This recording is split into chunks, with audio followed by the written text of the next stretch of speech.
Muy buenas y bienvenidas, bienvenidos. Hoy tenemos una entrevista entre manos. Hoy vamos a tocar algunos temas súper interesantes y bueno, que me apetecía mucho también tener este espacio que vamos a poder compartir con alguien como Ramiro Calle para poder hablar de, bueno, al final, de multitud de temas porque nos hemos acordado y hemos estado conversando muchas cosas que queremos tocar. Una de ellas, y que creo que es completamente fundamental, da igual si haces cualquier tipo de técnica o de práctica espiritual, es la atención. Así que, por un lado, quiero que te sientes tranquilo, con tiempo, con calma para escuchar esto con ganas, que tengas algo para tomar notas a mano, yo siempre tengo, y que disfrutes porque se aprende siempre mucho cuando hablamos con Ramiro.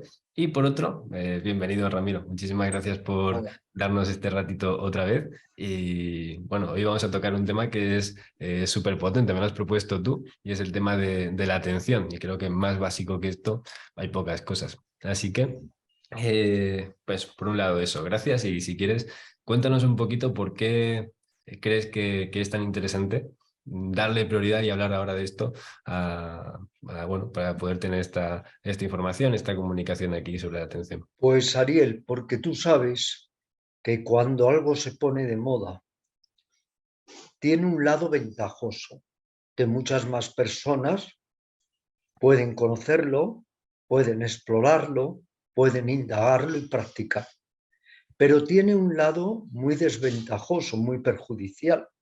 Y es que aquello que se pone en moda, sea el zen, el yoga, mindfulness, se desdibuja para rentabilizarlo, mercantilizarlo, se prostituye, se nos ofrece el lado más superficial, más superfluo. Y eso es lo que ha pasado, querido Ariel, con el llamado mindfulness.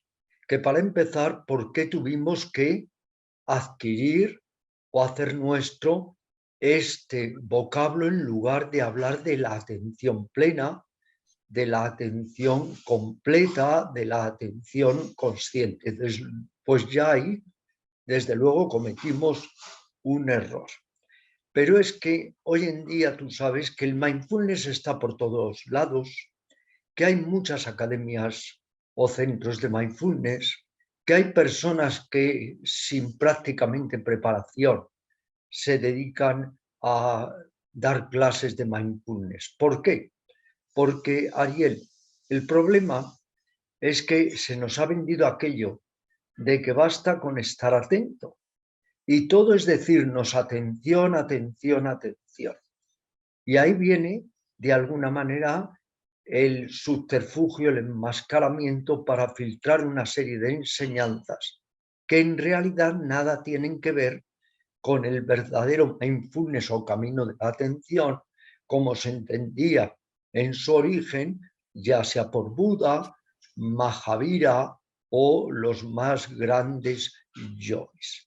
Ahora he terminado de escribir un libro que aparece el mes que viene, que ya te pasaré un ejemplar, un libro que ya el título es muy polémico. ¿Por qué todo el mundo habla de Buda y nadie le sigue? Este es el título de mi último libro para la editorial Kailas. ¿Por qué nadie les sigue? Porque empiezan por seguir muy mal sus técnicas, sus enseñanzas y sus métodos, empezando, ya lo iremos ahí desgranando, por el mindfulness, por la atención mental. Cuando hablas de ese origen de la atención, ¿a qué te refieres exactamente? Porque al final es como un componente inherente al ser humano, pero he hablado contigo, sé que tienes como puntos de vista de diferentes formas de atención y que consideras, y lo repites mucho, que la atención por sí misma no es suficiente. ¿Qué es, qué tipo de atención o a qué llamamos atención exactamente para entendernos, para entender a qué nos estamos refiriendo? Para que no Esto es muy haya ideas importante, cada uno en su cabeza. esto es muy importante que lo abordemos con un poco de claridad. Mira, no es estar atento por estar atento. Puedes estar muy atento y convertirte en el mejor ladrón, el mejor torturador, el mejor explotador. Puedes estar muy atento y convertirte en la peor persona ejerciendo una manera de ser totalmente incorrecta, impura, inmoral. Puedes estar muy atento y ser un kamikaze. No es estar atento por estar atento, es estar atento para algo muy concreto, por lo que los grandes sabios de la antigüedad nos han solicitado, nos han pedido y nos han dado técnicas para el cultivo metódico de la atención. ¿Estar atento para qué? ¿Por estar atento? ¿Por una especie de juego? Estar atento, como muchas veces nos dice el nuevo mindfulness, para ser más brillante, explotando a los demás, para ser más asertivo, para ser más radical, para dominar mejor a tus empleados, estar atento para ser más inhumano, para ser más descarnado, estar atento para ganar poder, estar atento para simplemente brillar en la sociedad, para ser un mequetrefe más entre los que hacen su postureo psicológico en esta sociedad, estar atento para ser un puntal, un apuntalamiento más en el corrupto edificio de esta sociedad. No, por favor, cuando Buda, cuando los grandes yogis de la antigüedad nos invitaban a estar atentos y nos han dado todas las herramientas y todos los medios para ello, es para que a través de la atención desarrollemos un entendimiento muy íntimo, muy profundo de los fenómenos, y eso nos permita cambiar, mejorarnos, humanizarnos y pasar a un nivel infinitamente más elevado de conciencia. Estar atento por estar atento, no. Estar atento para ir consiguiendo sabiduría, para ir consiguiendo esa comprensión clara que nos va a permitir ver más allá de los juicios, de los prejuicios, de los traumas y complejos de la mente, que nos va a permitir ver más allá de los velos de la mente, ver para realmente transformarnos, pero estar atento para simplemente jugar un poco mejor al backgammon o ser un poco más brillante en tu trabajo, etcétera. Eso es un uso pues muy triste y muy pobre de la atención. No fue ese el propósito, desde luego, de los grandes yogis, el invitarnos a estar más atentos. Si es estar más atento, Ariel, para fortalecer el ego, para ir poco a poco rindiendo culto a la personalidad adquirida, si es estar más atento para ser más adulto, menos sensible, si es estar más atento para, en lugar de humanizarte y humildarte, deshumanizarte y hacerte prepotente, más vale que no practiquemos la atención. Entonces, ¿de qué manera se puede practicar para cultivar todos estos, digamos, rasgos positivos y no caer en ese utilitarismo de la técnica, como ocurre, ¿no? Como comentas, mindfulness para empresas y demás, al final se descontextualizan del objetivo, del sentido primigenio que tenían. Y aunque realmente es práctico, y ahí podríamos comentarlo un poco más tarde, el uso práctico de estas herramientas, la manera de enfocarlo, ¿cuál debería ser? ¿Cuáles son los elementos dentro de una práctica o de una actitud atenta que deberían estar para que no nos lleven a caer en todo esto que comentabas? Lo importante, si seguimos una vía de autorrealización, cualesquiera que sea, es contar con técnicas, con herramientas y con métodos. Y hay una serie de métodos para eso, el cultivo metódico, como decía, de la atención. La atención es la lámpara de la mente. Tengo un libro, precisamente ahora me viene a la mente, ya que hablamos de mente, que se llama La lámpara de la mente, que es todo un desarrollo de la atención. La atención es como una gema preciosa o un diamante, pero que tenemos que pulirlo para que alcance su máxima eficacia. ¿Eficacia en qué? En dilucidar, en enseñarnos, en permitirnos ver, en ir más allá de todo el universo de las apariencias, de todo el universo de los rótulos, los esquemas, las etiquetas, que no nos dejan ver realmente lo que es, porque vemos lo que nos han dicho que es o lo que nuestros prejuicios nos dictan, o vemos lo que queremos ver o lo que tememos ver, pero al final nunca vemos lo que es. Y cuando no se ve lo que es, no se puede uno transformar y no se puede uno ir poco a poco haciendo uso de sus mejores recursos internos o espirituales. La pregunta es, ¿qué hay que ver? ¿Qué nos han dicho los grandes maestros que hay que ver? Pues hay que ver que más allá de lo aparente, todo es insatisfactorio, todo es transitorio, todo está más allá de nuestro pequeño, mezquino y falaz ego. Hay que ver que podemos convertirnos en personas realmente nobles, personas genuinamente éticas, personas que sean un bien para sí mismas y para los demás. Hay que ver que en nuestra mente hay muchísimos obstáculos, impedimentos que a través de determinadas prácticas podemos ir superando, como es el egocentrismo, la ignorancia básica de la mente, el apego, el odio, la ofuscación. En la mente hay una densa y espesa neblina que nos impide ver y nos impide ser nosotros mismos, y hay que desarrollar una especie de visión clara, visión que llama Patanjali pura o la visión vipassana de Buda, para atravesar esa densa niebla y poder ver las cosas como son y dar un salto importante en la evolución de la consciencia y realmente lo más esencial, ser el que somos, no el que nos han hecho creer o nos han forzado a ser.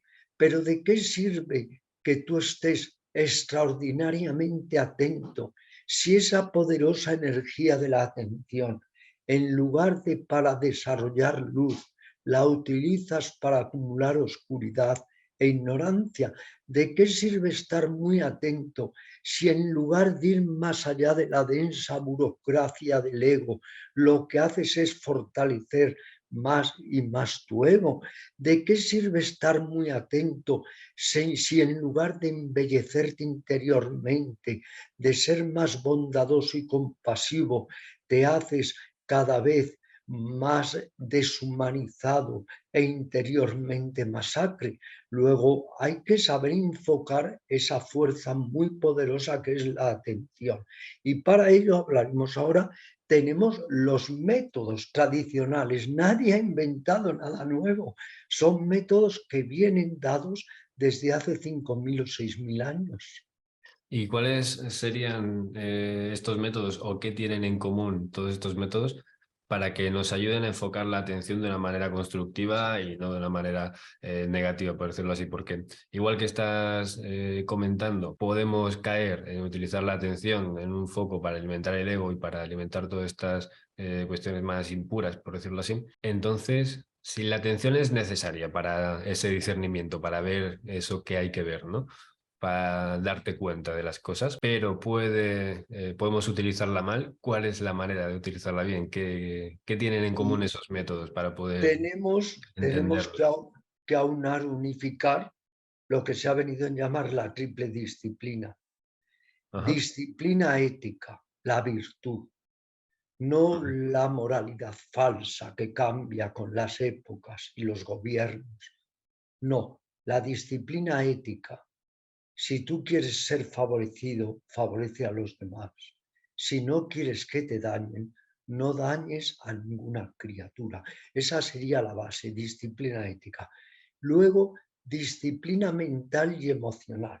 Un trabajo de meditación, de introspección, de interiorización, para ir poco a poco logrando canalizar la mente, poniendo la mente al servicio de lo constructivo, de lo cooperante y no de lo destructivo y de lo egocéntrico.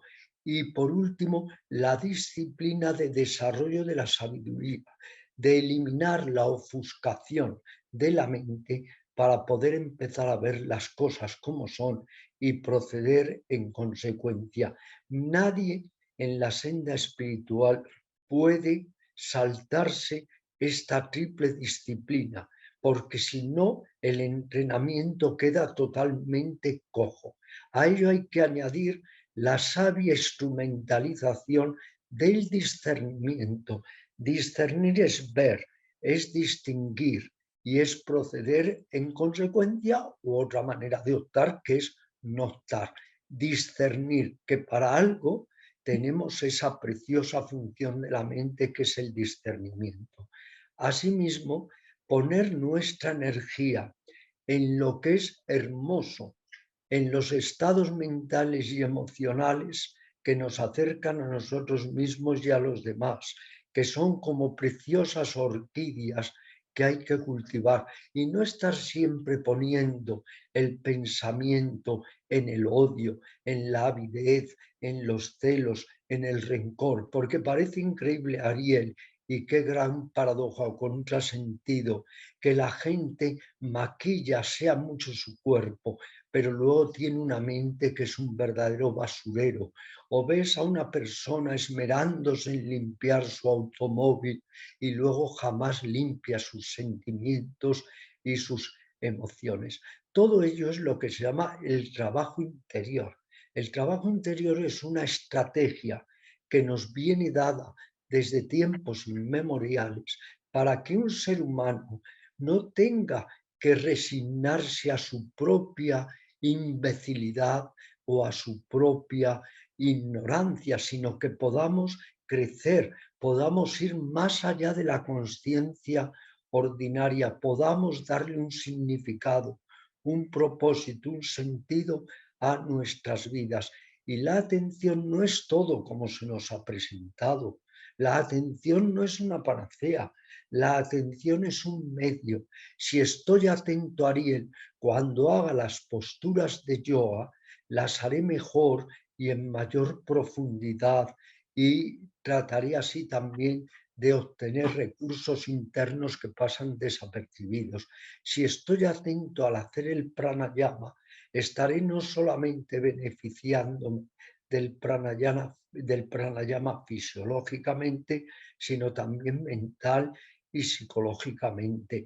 Estar atentos al hacer el amor, al abrazar a un amigo, al acariciar a tu mascota, estar atento, pero no por estar atento, sino que al estar atento estoy más vivo, soy más perceptivo, pero algo muy importante, me doy cuenta también de mis reacciones, esa fea reacción de odio, esa fea reacción de afán de posesividad, esa fea reacción de envidia, esa fea reacción de resentimiento. Y cuando uno está atento, ves las espinas, ves tus tendencias neuróticas y entonces hay por lo menos una posibilidad de la posibilidad de empezar a cambiar todo ello. Luego, la atención juega un papel, pero juega un papel para a su vez llegar a un entendimiento mucho más profundo y reparador, en el sentido va a reparar, a reorganizar nuestra enfermiza vida interior. Aquí hay un punto que a mí me parece paradójico y que cuando yo intento explicarlo muchas veces genera confusión, y es que cuando hablas de atención, realmente yo considero que es imprescindible en muchos aspectos, ¿no? Practicar asana, por ejemplo, que está súper extendido hoy en día, y no estar atento acaba automatizándose enseguida, muy poco tiempo. Practicar pranayama y no estar atento te puede hacer practicarlo con una mala técnica y a lo mejor acabar hiperventilando cuando no deberías. Practicar cualquier técnica de un trabajo interior o de observación sin atención, o se vuelve mínimamente, por lo menos se vuelve más complicado, y sinceramente no creo que te lleve muy lejos. Pero aún así, como bien comentas, no es lo único. O sea, puedes estar bueno, como comentaba ahora, ¿no? Puedes estar haciendo algo con mucha atención y estar haciéndolo en el camino incorrecto, de la manera incorrecta. Puedes estar prestando atención y aún así no llevarte a ningún lado. Esto suele ser confuso porque es muy importante, pero a la vez no es lo más importante. Y como solemos trabajar, creo yo, en dicotomías de la atención lo es todo o otra cosa lo es todo y la atención es secundario, creo que suele dar bastante confusión. Creo que es interesante e importante remarcar ese punto. Y por otro lado, me gustaría que me comentases cuál es tu opinión sobre el tema de la autovigilancia. O sea, la atención, en mi punto de vista, al menos en mi experiencia, es algo que trabajarlo por sí solo no es que te lleve a ninguna parte, pero sí que te da esa capacidad de darte cuenta de lo que tú comentabas, de ver cómo te comportas, cómo reaccionas, bueno, esos comportamientos al fin y al cabo que son los detalles que quieres ir puliendo de tu día a día.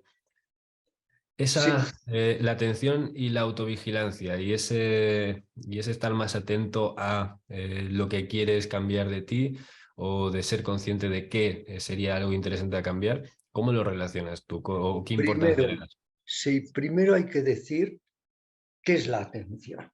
Ujú, La atención es algo muy concreto, darse cuenta de lo que sucede fuera o darse cuenta de lo que sucede dentro o darse cuenta de lo que sucede dentro y de lo que sucede fuera. Hay diversos tipos de atención. Primero está la atención pura e impura. La atención pura es la que se limita a percibir tal cual es, sin juicios, ni prejuicios, ni condicionamientos. La atención impura es la que va acompañada de todo tipo de asociaciones. Por ujú, otro lado, tenemos la atención consciente y la atención mecánico-instintiva. La atención instintiva es la que uno tiene de una manera instintiva. Cuando algo te apasiona, lo difícil es no estar atento. Lo difícil es estar atento cuando algo no te apasiona. Atención instintiva está en todo el reino animal y en el ser humano. Surge de una manera automática, se le llama también atención inconsciente automática. Y en su contraparte la atención consciente, la atención deliberada, la atención voluntaria. Aunque algo no requiera mi atención por sí mismo, voy a estar atento, como hacemos en la meditación, para entrenarnos, para ir poco a poco cultivando este diamante de la atención. Y algo muy importante, luego está la que llamamos la atención debida y la atención indebida. Si tú, Ariel, estás poniendo tu atención en perjudicar a un vecino tuyo, si estás poniendo tu atención en alimentar odio y rabia y vengativismo, si estás poniendo tu atención en potenciar tu ego, todo eso se llama atención indebida porque estamos poniendo la atención en aquello que en lugar de ayudar a crecer y desarrollarnos, nos está estancando y nos está dinamitando psicológicamente. Y la atención debida es aquella que ponemos en pensamientos nobles, en actitudes nobles, en sentimientos bellos, atención debida.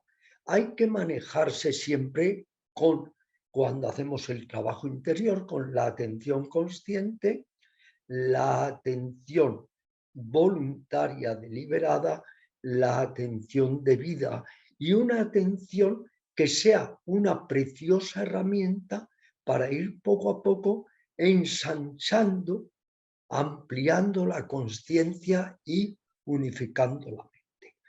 Para desarrollar la atención, ¿qué hay que hacer? Es muy fácil decir estar atento. Eso no lo consigue nadie si no hay un entrenamiento. A mí me hace gracia todo esto de determinadas escuelas de mindfulness. Tú estate atento, pero si no hay nadie que esté atento, como no meditemos y nos entrenemos por una simple razón, porque somos tan automáticos, somos tan mecánicos, somos tan ciegos, tan compulsivos, que con el esfuerzo de voluntad solamente de querer estar atento no se está atento. Uno no logra estar atento ni siquiera el tiempo que da la vuelta un minutero en un reloj, que cada cual haga la prueba y verá que ni un minuto estamos libres de inatención y de pensamientos distractivos. Para estar atento hay que entrenarse y para eso está la concentración, la meditación y luego sí, como modo complementario, el tratar de estar más alerta, más atento y autoatento en la vida diaria. La autovigilancia, la vigilancia de la palabra, de los pensamientos, de los actos es esencial, porque si no eres capaz de ver el lado miserable, el lado ruin, el lado mezquino, el lado neurótico de ti mismo, ¿cómo lo vas a cambiar? Si tú vas al médico es para que te diagnostique, te dé un medicamento. Pues tenemos que vernos cómo somos, que a veces este desenmascaramiento es muy doloroso, pero es la única manera de decir, esto que está perpetuándose en mí me hace daño a mí, me hace daño a los demás y voy a tratar de cambiarlo. Y ahí acuden en nuestra ayuda todas las técnicas y todos los métodos que nos han dado desde antaño. Es que creemos o nos hacen creer que hemos inventado algo, no. Todo viene desde antaño, pero estos movimientos de mindfulness, de neovedanta, del yoga postureo, yoguismo, etcétera, es que equivocan a la gente, la confunden, porque se nos presentan como si fueran milagros, panaceas que van a cambiar al ser humano y lo único que van a hacer es desarrollar más su culto mórbido al cuerpo, el fortalecer el ego, el desarrollar su arrogancia y su narcisismo. Luego hay que poner bajo sabia sospecha todos los neos, sea neotantra, neovedanta, mindfulness o lo que fuere. Esa es mi recomendación, simplemente entre comillas, porque yo también he vivido en muchos de estos engaños que me han hecho creer, como cuando empecé con el yoga y nos hacían creer que el yoga era una panacea, que podías llegar a vivir 130 años, que te daba mucha longevidad, la gente lo utilizaba para la potencia sexual porque te decían que aunque llegaras a los 90 años ibas a tener una gran capacidad sexual, pero todo eran lo mismo, simplemente engaños, cebos para que te comas el anzuelo. De aquí me surgen dos dudas. La primera es, ¿qué tipo de conocimiento previo deberíamos cultivar para poder discernir exactamente cuál es la cesta correcta donde poner la atención? Quiero decir, estamos trabajando el cultivo de la atención y antes hemos hablado de ponerlo en, o sea, una atención noble o una atención innoble. Lo noble y lo innoble, a muchas personas hay cosas, hay zonas que están como unas cerca de otras y se les cruzan y no son del todo capaces de discernir si realmente es algo tan negativo o si realmente es algo que le está haciendo retroceder en su proceso, su desarrollo interior o no. Y bueno, sé que esto ocurre. ¿De qué manera o qué tipo de base previa deberíamos tener o trabajar o cultivar para poder saber dónde poner la atención? Porque es verdad que cualquier práctica, sea de yoga, de cualquier técnica de yoga, de meditación o, bueno, en general, requiere atención. Y si no sabemos cómo enfocar ese esfuerzo, que no es poco, es un esfuerzo bastante grande, claro, puede ser bastante confuso o podemos llevarnos sorpresas, ¿no? ¿Cómo plantearíamos esto? Luego te hago la siguiente. Hay que partir de nuevo del discernimiento, lo que llamamos, tú sabes, en el yoga viveka. Ver para poder también sopesar y para poder tomar una u otra senda. Aquí, lógicamente, se nos plantean dualidades. Eso es inevitable porque la mente y el carácter humano funciona con dualidades. Pero sí te podría yo hacer algunas preguntas. ¿Apalear a un animal o cuidarlo y mimarlo y ayudarlo? ¿Cooperar con el bienestar de un niño o desentenderte de él? ¿Ser sincero y entregado a un amigo o ser falso y traicionarle? hacerte el bien a ti mismo o hacerte el mal. De alguna manera, al final uno tiene que desarrollar un poco una vivencia o sentimiento, visión que perjudica y que beneficia. Esto también es dualidad y claro, si uno es amoral o si uno es un egocéntrico, egoísta al máximo, pues claro, es que le da igual ir sembrando cadáveres por la vida, le da lo mismo. Esa persona no tiene remedio, esa persona, como decía Ramakrishna, parece un ser humano en lo aparente, pero es un monstruo disfrazado de un ser humano. Pero si uno tiene cierta sensibilidad, si uno tiene cierta capacidad para discernir, uno sí puede ir viendo qué hace el bien, qué hace el mal, qué es lo que ayuda, qué es lo que desayuda. Eso lo podemos ver y si tú eres luz para ti mismo, serás luz para los demás. Y si tú estás más integrado, más equilibrado, si tú eres más lúcido, si tú eres más tierno, eso no solamente te va a ayudar a ti, va a ayudar a todos los seres que estén a tu alrededor. En este sentido hay que preguntarse, Ariel, algo muy serio, que me lo pregunto precisamente en este libro, ¿por qué todo el mundo habla de Buda y nadie le sigue? ¿Venimos solamente a ser esclavos de nuestros deleites sensoriales, caiga quien caiga? ¿O venimos también a darle un sentido a la vida, ayudándonos a nosotros mismos en nuestra evolución interior y ayudando humanamente a los demás? Cada persona tiene que plantearse esto. Hay personas que están metidas en un circuito, en un bucle de tal narcisismo, de tal egoísmo, que esas personas da igual que viniera Buda, Jesús, Mahavira, Lao Tse o Sócrates, da lo mismo.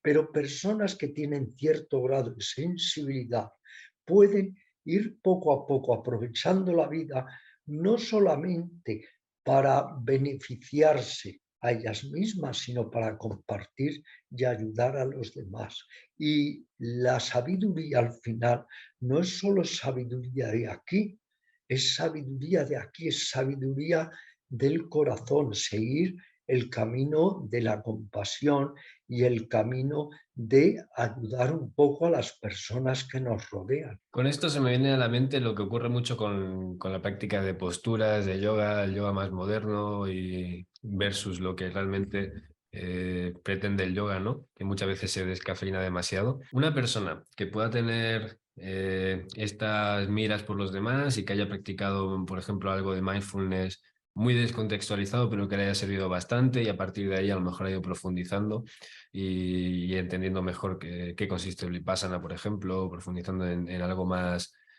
bueno, más de raíz de todo este movimiento de atención. Y lo quiera compartir, ¿cómo podemos o qué se puede plantear para que no ocurra lo que ha ocurrido tanto con la práctica de posturas de asana en yoga, que se ha transmitido tanto y cada vez era una fotocopia, otra fotocopia, otra fotocopia, que lo que la mayoría de personas conoce es yoga para adelgazar. Bueno, es un enfoque completamente alejado de del sentido y la utilidad primera o práctica que se le plantea.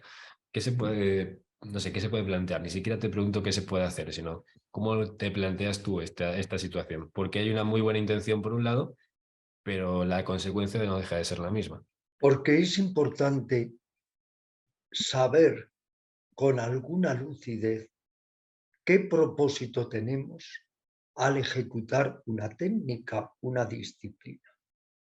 Si realmente yo quiero utilizar el yoga, incluido el hatha yoga, con el propósito de mejorarme, realizarme, crecer, humanizarme, actualizar potenciales internos, darle un sentido a mi vida, entonces practicaré el yoga que me puede ayudar en ello.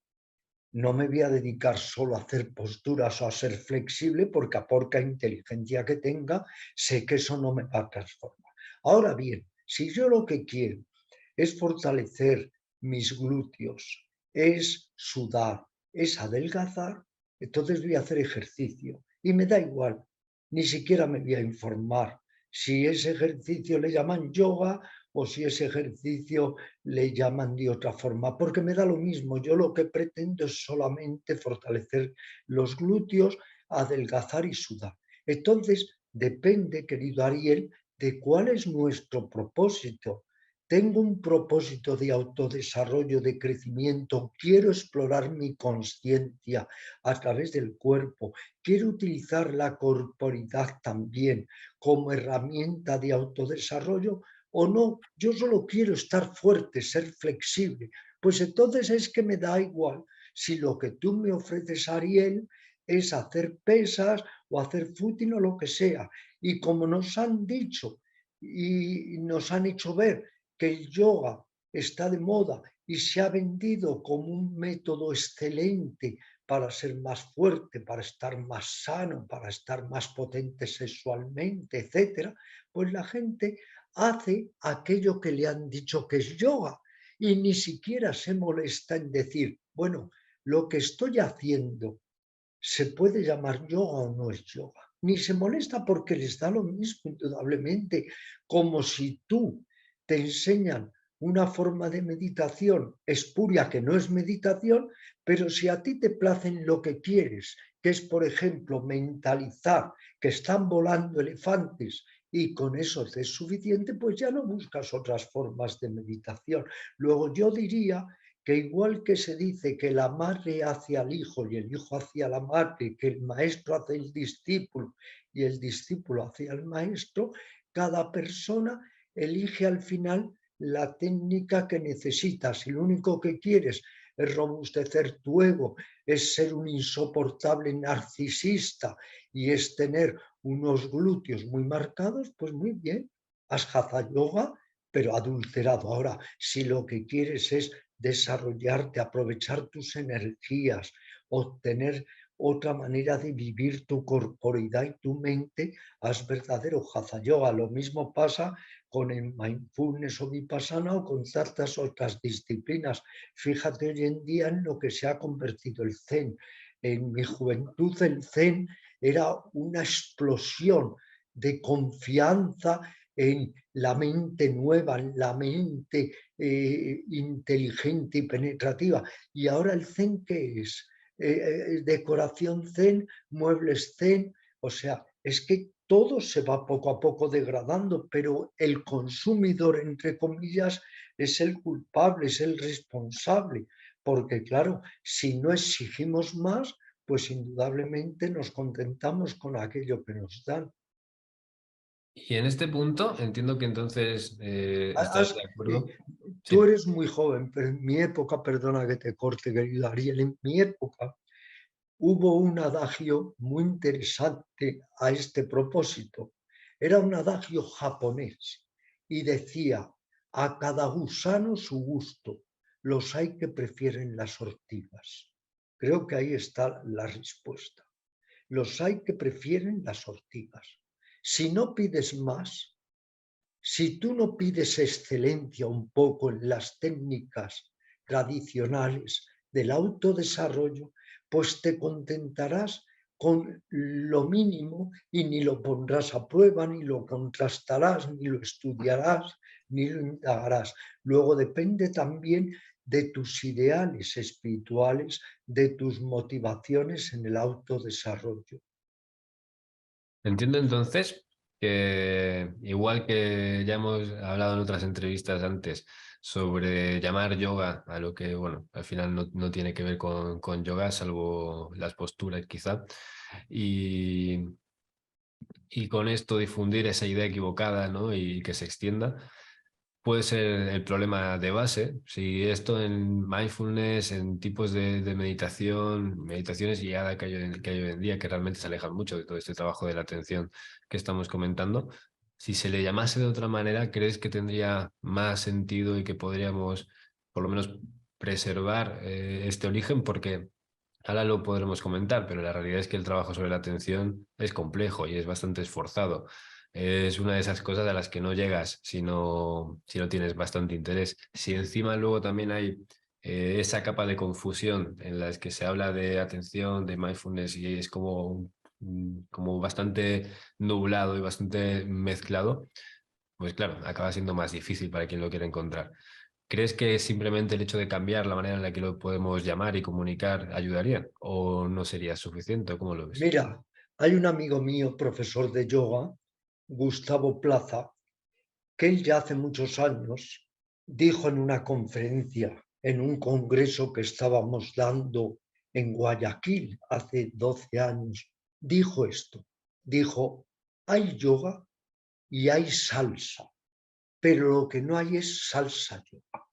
Entonces, claro, muchas veces mezclar todo al final es caótico, indudable. Con respecto a lo que dices, me parece muy interesante, pero claro, ¿quién se va a encargar de delimitar todo eso? ¿A quién le va a ayudar y quién lo va a querer seguir? ¿Qué es lo que hay que hacer, Ariel? Indagar. Llegamos a las cosas porque indagamos. No hay que esperar solo que las cosas vengan a nosotros, hay que ir a las cosas. A veces es tan simple, Ariel, como un buen libro. Qué fácil, ¿verdad? Es ir a una librería y coger un buen libro de un tema para informarse. Con respecto, por ejemplo, a la meditación, al vipassana, hay un libro indiscutible. Este libro se llama El poder de la atención, de Nyanaponika Thera. Tiene otros más complejos, pero este es esencial, baratísimo, nada farragoso, el poder de la atención. Pero hay que leérselo. Con respecto al yoga, lo mismo, hay buenos libros. Con respecto al zen, hay grandes libros, pero claro, hay que informarse. ¿Qué es lo que sucede? Que no queremos hacer el esfuerzo para informarnos. Y ya que hablábamos de budismo, en el budismo se habla mucho del recto esfuerzo. Y dice Buda, no conozco nada tan poderoso como el esfuerzo para vencer la indolencia, la apatía y la pereza. El recto esfuerzo hay que aplicarlo también a informarnos. Hay otro libro único también de Nyanaponika Thera, El corazón de la meditación budista. Este todavía es mucho más profundo.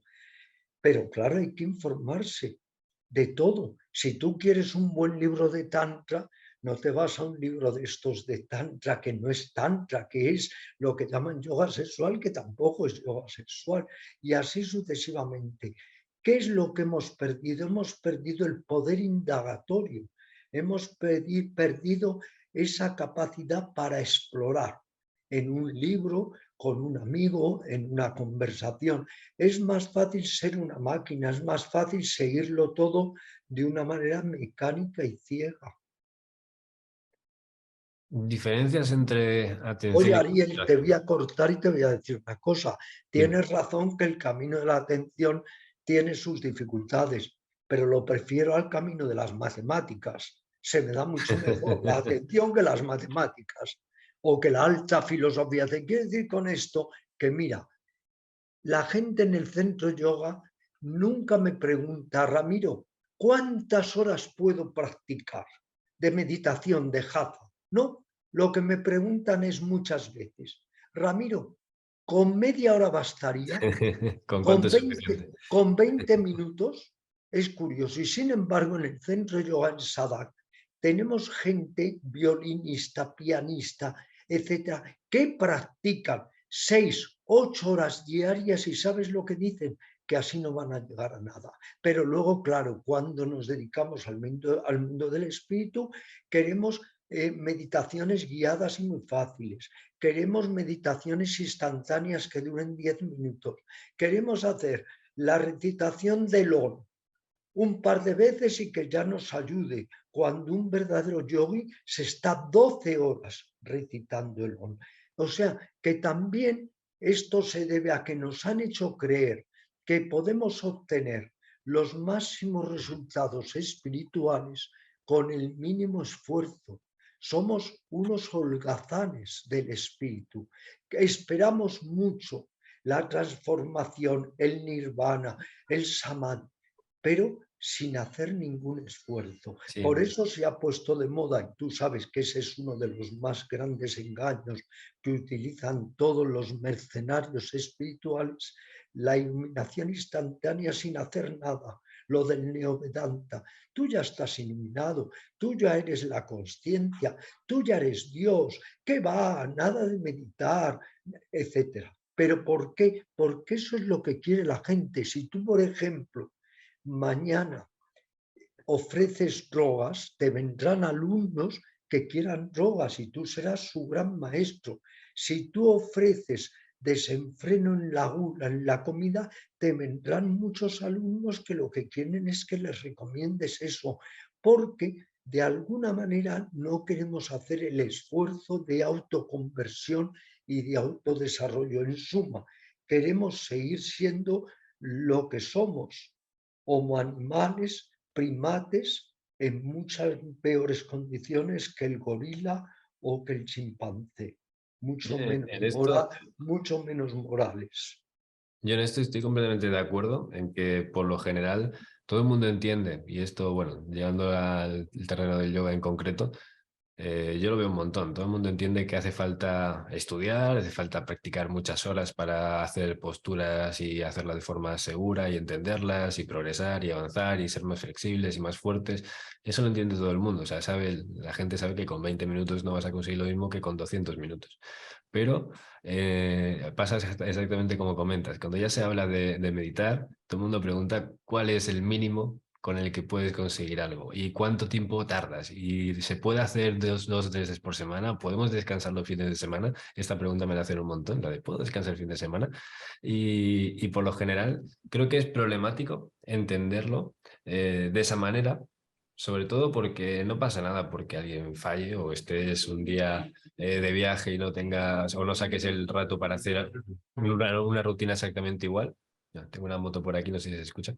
Y no creo que sea un problema, pero tendemos a una indolencia y a una pereza enorme. Y si ya ni siquiera tenemos la intención de ser disciplinados y constantes, vamos a hacerlo muchísimo menos aún. Y esto nos lleva a un punto.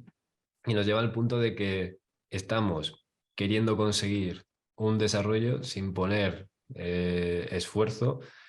Y yo creo que es porque no entendemos qué queremos conseguir. ¿Tú qué dirías que deberíamos buscar o qué deberíamos esperar de la propia práctica? Porque como bien dices, nadie medita, o sea, o no deberíamos, no tiene sentido meditar para meditar. Es aburrido, o sea, es una práctica esforzada, es algo a lo que tienes que dedicarle tiempo. Lo hacemos para otras cosas. ¿Para qué lo Para hacemos? muchas, mira, para sentirme mejor conmigo mismo, para conocerme, para activar la atención mental que me será de gran beneficio en todas las parcelas de mi vida, para humanizarme, para ir poco a poco desarrollando potenciales internos, para ganar equilibrio, que soy un desequilibrado y un discapacitado mental, para ganar armonía, para sentir paz interior, para darle un sentido y un propósito a la vida, para llevarme mejor conmigo mismo y con los demás, para superar la inmensa soledad de ser humano, para superar la insatisfactoriedad y la insatisfacción, para desarrollar un poco de ecuanimidad ante las innumerables adversidades y contratiempos de la vida, para aprender a vivir, para aprender a cuando voy a estar enfermo y maltrecho, para aprender a estar en el lecho de la agonía y de la muerte, para aprender a valorar lo mejor que hay en los seres humanos y en los animales, para aprender a respetar el planeta. En suma, querido Ariel, podría dedicar horas y ha sido todo improvisado a lo que yo siento que nos puede dar realmente la meditación si la enfocamos de una manera correcta y con motivación. Es que si perdemos la motivación ya no tenemos voluntad y entonces ya ni meditamos ni hacemos absolutamente nada. Pero cuando alguien te diga, es que con 20 minutos basta. Tú tienes que también a esa persona explicarle. Basta con 20 minutos para acabar un lienzo, basta con 20 minutos para no eternizarse y acabar un libro, basta con 20 minutos para hablar con un ser querido, etcétera. Es que, claro, ¿por qué somos tan tacaños con la práctica meditacional y perdemos el tiempo poniendo innumerables WhatsApps o emails o lo que sea? Pues la respuesta es muy simple, porque como nos han dicho que lo único importante en la vida es divertirse, es el ocio, es distraerse, como nos han hecho ver que esta es una cultura de la diversión a toda costa, en cuanto uno se sienta con uno mismo, se aburre porque no está conduciendo, porque no está tomándose una caña, porque no está charloteando inútilmente. Entonces, se ha convertido esta cultura en esa cultura de la externalización, de la dispersión. ¿Qué sucede, Ariel? Se han hecho pruebas que la gente no aguanta sola ni 3 ni 5 minutos, se siente fatal, no saben estar con ellas mismas, porque se han metido en esa pirámide o en esa, digamos, en esa rueda de que todo tiene que ser acción, acción, acción. Y como dice el antiguo adagio, hasta un caballo de carreras se destripa si no para. Para una persona que quiera empezar o que esté empezando y le cueste, porque al principio cuesta bastante, y encontrarle, por un lado, el sentido y por otro lado, entender cómo calibrar la práctica, el esfuerzo, el tiempo que se le dedica, de qué manera, qué técnicas. Según tu experiencia personal, que llevas décadas trabajando sobre ello, sobre ti mismo, ¿qué recomendarías? ¿Y qué recomendarías por un lado y qué fue lo que te funcionó a ti? ¿Es lo mismo o diferente? Lo más importante es motivación. Si quiero salir de un campo de concentración, tengo que poner los medios. Si quiero tener una mente más equilibrada, más armónica, si quiero matar el loro que llevo en mi mente y que no me deja vivir con sus obsesiones y su parloteo, tengo que entrenarme. Lo que quiero decir, primero, motivación por la libertad interior, por la verdadera salud, por el equilibrio, por la armonía, por la paz psicológica. Es que a mí no me sirve la vida si no siento paz, si siempre voy a estar insatisfecho. Es que entonces yo para qué quiero vivir 1000 años, yo prefiero vivir un día, pero desde la paz, la alegría, el contento interior, lo que llamamos en el yoga el vilasa vivarta, que es el título de una de mis novelas, La dicha del alma. Eso por un lado, motivación. Y por otro lado, querido Ariel, pero ¿por qué rechazamos todo lo que es esfuerzo? ¿Y por qué rechazamos todo lo que nos cuesta trabajo? Si a lo mejor, voy a decirlo así, permítaseme esta broma, la meditación sería infinitamente más aburrida si no tuviera que estar haciendo un esfuerzo y no me provocara y no tuviera que estar combatiendo contra mi cuerpo, contra mi mente. A lo mejor entonces ya sí que era insoportable. Es que hay que valorar también el esfuerzo en la vida, como decía Erich Fromm, el gran psicoterapeuta. Tenemos que aprender que la vida también hay que encararla con esfuerzo y con dolor. Pero como vivimos en una sociedad muelle, entonces, ¿qué sucede? Todo lo que es un poco de esfuerzo, sobre todo de autodesarrollo, lo menospreciamos.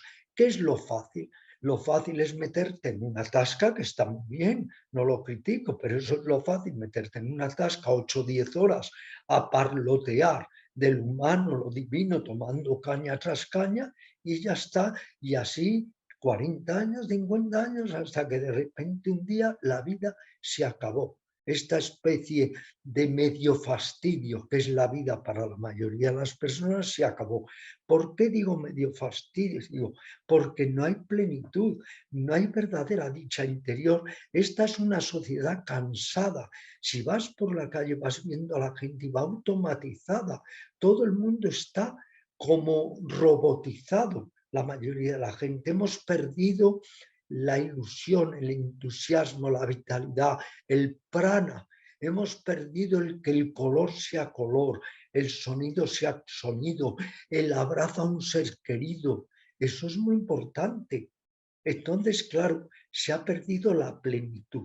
¿Y el yoga qué es? El yoga es una búsqueda de la plenitud, porque la plenitud es una sensación cósmica que nos permite vivir de otra manera a los demás y a nosotros mismos. Y aparte de esta motivación y de tener todo esto que acabas de comentar tan claro, a nivel más concreto, una persona que quiere empezar, ¿qué le recomendaríais que hiciera? ¿Que empiece meditando con ejercicios de concentración o qué sería eso que tú dices es asequible para alguien que empieza y es efectivo? O sea, que lo que puede hacer mi gato, lo que hacía mi gato en mí, mi amadísimo gato en mí, lo que hacía de estar horas en paz, en quietud, en calma, en bondad, en pureza, en inocencia.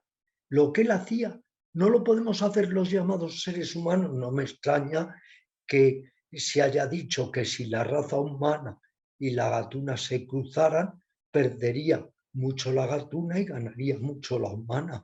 Es cierto, porque es que no podemos hacer lo que es capaz de hacer uno de nuestros animales de compañía, estar tranquilo, sereno, calmo, en una frecuencia, en una onda de quietud, no podemos. Entonces, es que claro, estamos discapacitados, es que es cierto que estamos enfermos psicológicamente. Si todo en la naturaleza en un momento dado puede estar en quietud, como dicen los antiguos textos hindúes, y el ser humano es el único que no lo logra. Yo lo que diría es, trata. Es muy importante, trata. Antes de poner todo tipo de excusas, de pretextos, de subterfugios, trata, siéntate y estate tranquilo. Incluso aprecia que en este mundo convulso y peligroso tienes la oportunidad de durante media hora, una hora, estar tranquilo, sentirte, siente tu respiración, Ujú. siente la energía en las palmas de las manos, siente incluso los dolores. Es hermoso sentir los dolores porque quiere decir que estás vivo. Siente los desvaríos de tu mente, conviértete en el espectador glorioso de tus instrumentos vitales, tu cuerpo, tu mente, tus emociones, tus sentimientos. Trata, eso es lo más importante. El adagio este tan manido oriental, un camino de 1000 pasos comienza con un paso, hazlo, pero es que la gente no lo intenta. ¿Pero por qué? Porque es que creen que la meditación tiene que ser divertida como estar en una discoteca. No, es otro ámbito. Está muy bien que te diviertas en una discoteca, pero como eso no es la vida todo, también trata de estar bien contigo, trata de conocerte, trata de ir realizándote, trata de mejorar. Si no te ves, no te puedes mejorar, porque si no te ves no vas a ver que en muchos sentidos eres codicioso, eres celoso, eres impositivo o posesivo. Ver para desarrollarnos. Luego, la meditación, tómala también como una fuente de real salud. Hoy en día que está de moda comer sano, los productos veganos, los productos verdaderamente saludables, pues piensa que la meditación es vitaminas para el alma. Hay que tomar vitaminas para el alma. La vitamina A, amor, la vitamina E, esfuerzo, así sucesivamente. Al final, el mejor consejo que te pueden dar, ¿no? Es meditar. Exacto. Y al final una cosa, Ariel, todos nos sentimos muy solos. La soledad es tremenda. Todos nos sentimos interiormente débiles. Todos tenemos miedo. Todos estamos arrastrados por cualidades que nos alteran y que son neuróticas. Vamos a darnos a nosotros mismos una oportunidad, en lugar de solamente estar siempre pensando en el Lesatín, en el Valium, en ir a un consejero, en ir a un psiquiatra, a un psicólogo, a un psicoterapeuta. Vamos un poco a convertirnos en los maestros y discípulos de nosotros mismos, en nuestros propios terapeutas y en nuestros propios pacientes. Repito, darnos una oportunidad a nosotros mismos para florecer de una manera diferente. Creo que no hay mejor manera para terminar la entrevista y creo que todo lo que hemos estado tocando, ya sea que lleves bastante tiempo trabajando sobre ello, ya sea que tengas tus altibajos o que estés empezando, que te lo estés planteando, bueno, dar una vuelta a todas estas cosas que dicen de lo que puede venir bien trabajar la atención, creo que es muy esclarecedor. Creo que ha quedado como muy completo, ¿no? Un poco para todo el mundo. Así que está genial. Ramiro, si tienes algo que comentar o algo que quieras añadir, pues adelante, creo que es un buen momento. Y si no, si te parece, lo podemos dejar aquí y podemos continuar. Tenemos apalabradas, no sé, 9 o 10 temas más para hablar, así que seguiremos tratándolos. Pero me gusta este enfoque de tratar con tanta profundidad temas muy concretos como en este caso la atención. Así que por mi lado, Sí, muchas me gracias. gustaría recurrir a un adagio que a Sí. veces recurro en mis clases porque me parece muy elocuente y significativo. En el bloque de mármol ya está potencialmente la escultura, pero hay que esculpirla. Apliquemos esto a nuestra vida interior. Interiormente ya somos todos más estables, más armónicos, más amorosos, más caritativos, más tranquilos, más ecuánimes, pero tenemos que esculpirnos. Y para esculpirnos, para cincelarnos, necesitamos herramientas y necesitamos enseñanzas.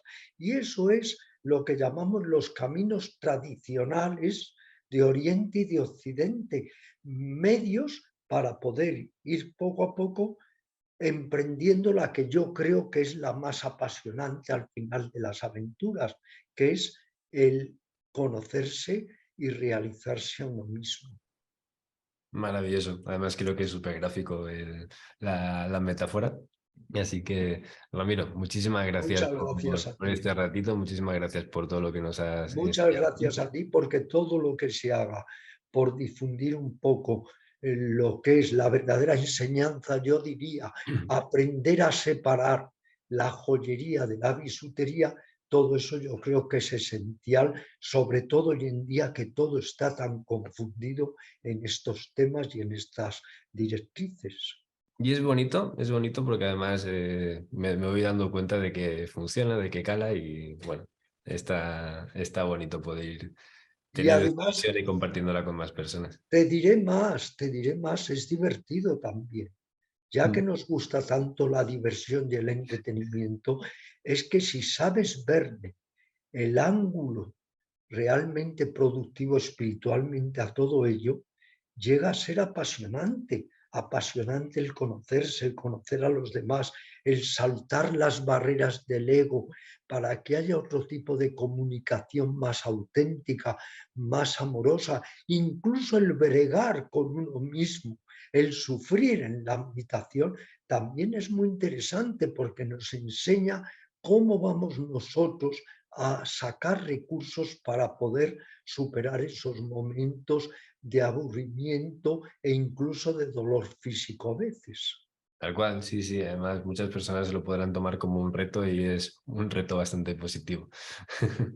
Genial, estupendo, Ramiro. Pues lo dicho, muchísimas Pues nada, gracias. Espero que un todas las abrazo personas muy fuerte. que estéis viendo esto os sirva y bueno, si tenéis cualquier comentario o cualquier cosita que queráis decir, pues los podéis dejar en comentarios y nos vemos en la siguiente. Un abrazo. Un abrazo.